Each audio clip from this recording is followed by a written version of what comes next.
क्या ये शेर दुरुस्त है? आपकी खातिर बनाए दो जहां, अपनी खातिर जो बनाया आप हैं।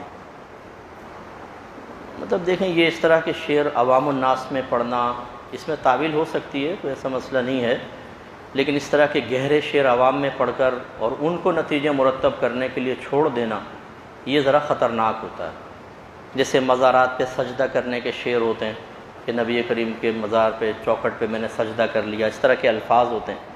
अब वो तावीली हो सकते हैं, लेकिन वो पब्लिक के सामने आप बग़ैर तौदीह और तशरीह के पढ़ेंगे तो लोग अपने जहन के मुताबिक नतीजा निकालते हैं और वो जैसा ना बने। एक दीवाना है बेचारा, वो मिलाद पर ऐसे जोर जोर से तकरीरें करता है? अपनी खातिर बनाया आप है, उसको यही मजमून समझ में नहीं आया। पहले वाबियों के पीछे नमाज पढ़ा रहा था, हमने दुम पर पांव रखा तो फिर तौबा की उसने। मैंने कहा लगता है फिर आपको नफ्सियाती मर्ज बढ़ गया है। हम सिर्फ इशारा देना चाहते हैं, बोलना जरा तमीज से। कहते जी बाहर शरीयत आलिम बनाने वाली किताब है, ये हटा दो। मैंने कहा तू इतवार में पढ़ाकर मुफ्ती बनाता है, शर्म नहीं आती? और बाहर शरीयत की किताब पर हमला और इल्म बेचारे का इतना है। मैंने कहा मौली साहब हमारी शागिर्दों से अकीदा पढ़ो, आपको अकीदा नहीं आता है, मानो इस बात। कहते हैं जी अबू बकर सिद्दीक की अफजलियत का अकीदा जमहूर है। मैं उनके शागिर्दों से पढ़ता हूं कि तुम आओ, आला हज़रत की दहलीज पर आओ, उस फिक्री मोतजिली को छोड़ो।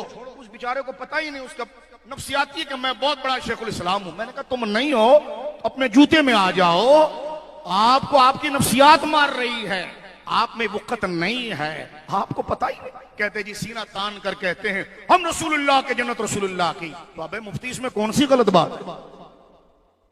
मैं तो सिर्फ आना नहीं चाहता इस पर, क्योंकि जब आते हैं हम ना तो फिर मुकम्मल करते हैं काम। आपको सिर्फ इशारा दे रहे हैं, अपनी बोली पर तवज्जो कर ले और समझ जा, ये एकेडमियों के नाम पर जो तूने धंधा शुरू करा है ना सुन्नियों को ढीले करने का, तो इंसान का बच्चा बनकर बिल्कुल ठीक हो जा। हम सिर्फ इशारा दे रहे हैं कि तमीज से, कभी सैयदना सिद्दीक अकबर की अफजलियत के लिए गलत मसला, कभी सरकार की शफात के लिए गलत मसला, कभी मिलादुन नबी के लिए गलत तशरीह, गलत ताबीर। मैंने कहा उनके इसलिए मैं कहता था कि देव की दोस्ती अच्छी नहीं, टीवी की मोहब्बत में वहाबियों की दलाली ना कर, पूरा सुन्नी टीवी पर भी बन और बाहर भी बन। लिहाजा यही पैगाम तेरे और तेरे कारिंदों को दे रहा हूं। लिहाजा हम इस तरफ नहीं आना चाहता तो मैं उस मौजू पर तुझे बिल्कुल साफ करता, लेकिन मैं इशारा दे रहा हूं अपनी जुबान को संभाल ले। तुझसे तो हुजूर के इल्म गैब पर भी बात करनी है हमने कि तू हुजूर को आलम नहीं मानता, अल-अयाज़ु बिल्लाह। वही अकीदा जो बरहन कातिया का है, हमने तो ये भी बात करनी है। हमने तो ये भी बात करनी है कि अफजलियत अबू बकर सिद्दीक को तुम जमहूर कहते हो, जबकि वो इजमाई कती अकीदा है, पढ़ाते आला हजरत के नाम पर हो। और 6-6 महीने के मुफ्ती बनने से बेहतर है सुन्नी बनकर घर में ही रहो भाई। तवज्जो है आपकी? लिहाजा जलसों में गला फाड़ने की बजाय कुछ पढ़े मुफ्ती साहब, पढ़े।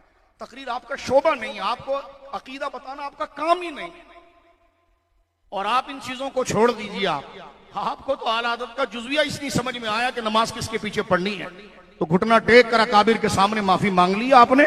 तो लिहाजा हम सिर्फ ये कहना चाहते हैं कि चुप करें आप। सिर्फ हमने झटका दिया था तो बगैर मुनादरे के माफी हो गई थी। लिहाजा हम आपकी खिदमत में फिर कहना चाह रहे हैं कि जो शेर है, ये जो मामलात है, ये तुम्हारा फन ही नहीं है। तुम हो खुश्क दिमाग के, तुम्हें क्या पता इश्क क्या होता है, ताबीरात क्या होती है, जिस तरफ आप जा रहे हैं वो हैसियत क्या होती है। खैर आगे चलिए। ये सारा जख्म कब लगता है? जब बंदा अगलों से अगियार से मुतासिर हो। ये अगियार से मुतासिर होने की चीजें हैं, तवज्जो है। ये अगियार से मुतासिर फिक्री सुलह कुल्लियत है, और इसी से धंधा फिक्री मिनाजी भी बनता है। तो ये फिक्री सुलह कुल्लियत है। आप खतरनाक वादी में दाखिल हो चुके हैं, अपने आप को रोकें। इमाम अहमद रजा जैसी शख्सियत कौन सी है मेरे दोस्तों बुजुर्गों, जरा तवज्जो रखिएगा।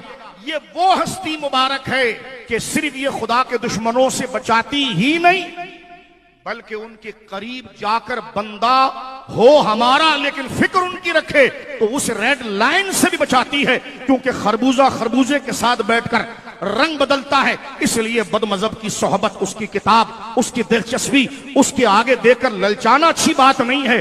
बंदा मुतासिर होता है, बात करता है, लिहाजा मसला बयान करे तो मसला भी अकाबिर से बयान करे और उसकी तशरीह और ताबीर भी अकाबिर से लेकर आए। और जिन बुजुर्गों के वो मुरीद हैं वो भी जरा फिक्र करें, उनकी जिम्मेदारी इस पर ज्यादा बन रही है, क्योंकि बुलाकर उनको ऊंची कुर्सी पर आप बिठाते हैं। आप पूछिए कि ये जुमला नहीं कहना चाहिए, इससे बहुत बड़ा अकीदे का तजाद और फसाद लाजिम आता है। इतने बड़े मुफ्ती हैं बेचारे, तकदीर का मसला उनको हक दिल नहीं, बंदिश के मसले में वो बात कर रहे होते हैं जो बिल्कुल कदरिया और जबरिया बात कर रहा होता है। आपको नहीं आता अकीदा, आप अकीदा सीखें, आप किस हद तक जाकर बात को निपटाते हैं। लिहाजा मैं ये कहना चाहता हूं कि जो तोलबा ऐसे शख्स के पास जाने से रुकें, ऐसे मशकूक और मरीज जहन से पढ़ना अपना अकीदा खराब करना है।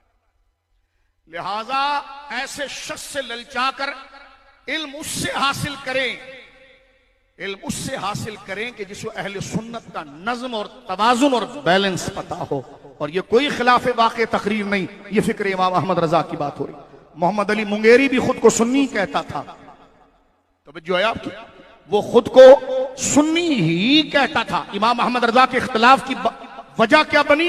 वो गलत तशरीहात बनी। अल्लाह अकबर। अब बात मसाइल तक नहीं रही है, मैं उनके कारिंदों को कहना चाहता हूं बात अकीदा तक पहुंच गई है। यहां दुनिया से रावजियों से जंग हमारी अफजलियत के मसले पर है। तू दीवाना आदमी, तू उसको जमहूर कहता है, कल जाकर तू कहेगा ये तो मसला ही लिगैरी ही है, ये तो जरूरत के एतबार से बन गया, फी नफ्सी ही कोई चीज नहीं है।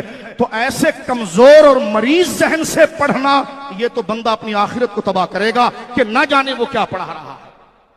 लिहाजा मेरे दोस्तों, अब मैं बात पर दोबारा आ रहा हूं, तवज्जो के, ये उसकी तशरीहात ताबीरात, और आप सामने इस मसले को हम जो जिक्र कर रहे हैं, इस बात पर जरा गौर कीजिए। जो 4-4 करोड़ रुपए देकर उनका कर्जा माफ करा रहे हैं, उन एनजीओ को भी सोचना चाहिए कि किसको पाल रहे हैं आप। जो है हाजियों का कर्जा आप उतार रहे हैं, ये ज़कात तुम्हारे बाप की थी, तो लिहाजा आप भी फिक्र करें, जब चंदा देते हैं तो फिर देखें भी कि पढ़ाया क्या जा रहा है, बोला क्या जा रहा है। आप भी ये रहें, ऐसा ना हो कि आप पर बोलना हम पर वाजिब हो जाए। हम सिर्फ ये बातें कर रहे हैं, और ये बात करना हक है। जब माशरे में अकीदे की खराबी की बात आ जाए तो शरीयत अमर बिल मारूफ और नही अनिल मुनकर को वाजिब करती है, नफसानी ख्वाहिश नहीं, उस वजूब के बात पर बात कर रहे हैं। नाम इसमें तफजील होने से कोई इसमें तफजील नहीं हो जाता। लिहाजा हमारी किताबों में मुबालगा और इसमें तफजील की तारीफ अलग अलग लिखी गई है, उसको हजरत दोबारा पढ़ लें और मौजूदा उलमा के अंदर अपने मकाम को समझकर अपनी खाल में वापस आ जाएं। आप नहीं हैं बड़े, इस बात को कबूल करें। हमें एतराफ है कि हम बड़े नहीं हैं, इसलिए जब भी बयान करते हैं तो बड़ों के ऊपर सहारा रखकर ही बयान करें। लिहाजा मेरे दोस्त बुजुर्गों, इसको मुखालिफत समझने वाला मुतासिब होगा या उसके दिल में, क्योंकि कुएं से जब तक कुआं पाक नहीं होता, जब तक वो नजिस चीज ना निकाली जाए, बंदे की मोहब्बत अकीदे के सामने आ जाए, ये बकवास करना कि आलिम बनाने वाली किताब नहीं है।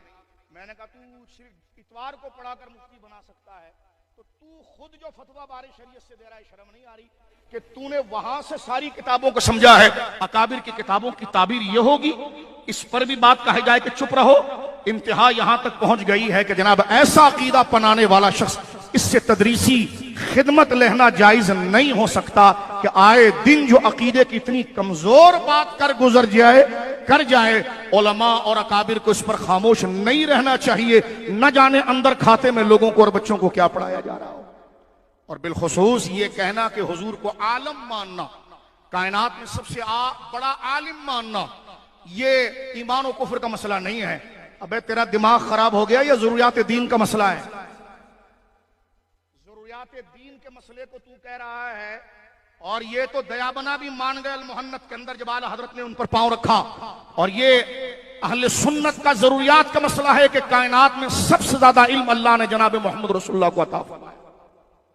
इस सतह पर आकर इतनी कच्ची बात करना, कच्ची बात जब निकलती है जब बंदा कच्चा सोचता है, और कच्चा सोचता जब कच्चा पढ़ता है। लिहाजा हम कहना चाहते हैं खालिस एतकाद, फिर हमारे किसी शागिर्द से पढ़ ले तो पता चल जाए कि इस मसले को इस नौइयत से नहीं बयान किया जाता। इमाम अहमद रजा से निकाह तलाक का मसला पूछा जाए तो 1-2 लाइनों में जवाब देते हैं। हुजूर की निस्बत या अंगूठा चूमने का मसला बयान किया जाए तो 300 सफ़े की किताबें लिख देते हैं। वो मसला अपने बयान में मुस्तहब होता है और अपनी फिक्र के अंदर जरूरियात दीन होता है, क्योंकि हुजूर की अजमतें से।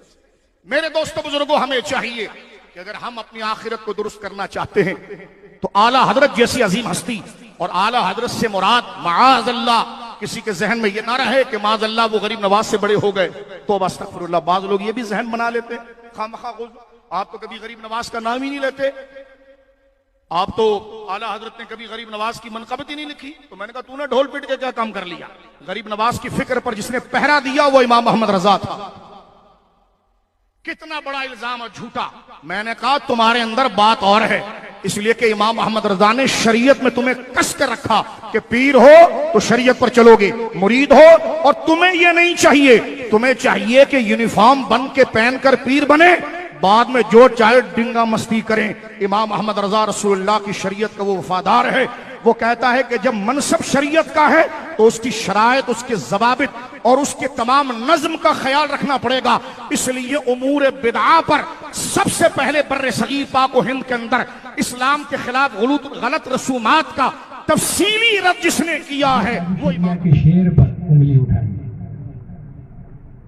कौन से शेर पर?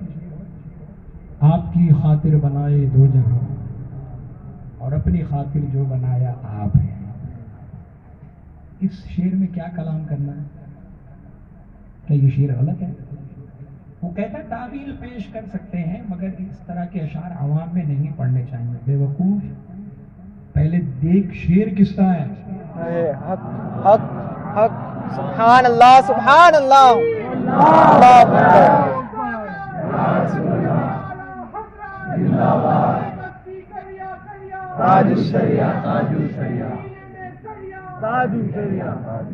हाँ, वो कहता है कि इसमें जो है वो गरज शामिल है अल्लाह की, कि अल्लाह को गरज है कि उस हुजूर को पैदा करे। बेवकूफ। आला हज़रत ने फरमाया वही इज्जतु एतलाए मोहम्मद के है अर्श हक ज़ेरे पाए मोहम्मद, खुदा की रजा चाहते हैं दो आलम और खुदा चाहता है रजाए मोहम्मद। और बेवकूफ कह रहा है कि ये शेर दुरुस्त नहीं। तावील पेश कर सकते हैं, इधर उधर घुमा के सही कर सकते हैं, मगर आवाम में नहीं पढ़ना चाहिए। इस शेर की वजाहत सिर्फ और सिर्फ ये है, सबसे बड़ी वजाहत बता दो, ये हुजूर ताजुल शरीया का शेर है। सुभान अल्लाह। बात खत्म हो गई। ये गौस पाक की मार है, ये गौस पाक की मार है। ये आ गया हुजूर ताजुल शरीया तक। तो मैं ये क्लिप जो है ना ये पहुंच जाएगी, पहुंचाने की जरूरत नहीं है। अच्छे अच्छों तक पहुंची और माफी भी मांगी है। हाँ, माफी भी मांगी है, फिर जवाब में। तो ये फकीर जो है ऐसे ही नहीं बोलता। तो अब गुजारिश नहीं है, ये हुक्म है कि बुजुर्गों के अशार और उनके अकवाल पर उंगली ना उठाएं। पहले अपना मुहासबा करें कि तुम्हारा अकीदा कैसे चल रहा है, किस अकीदे के तुम हो गए हो जो दूसरे के अकीदे पर गौस पाक के नाम से गलत बता रहे हो। मुफ्ती अकमल ये क्यू टीवी की आपा है, इनको मैं सुरमा भोपाली बोलता हूँ, ठीक है।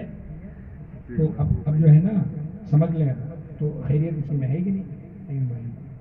तो हम कहाँ थे? दरबारे गौसे आजम में, तसव्वुर में।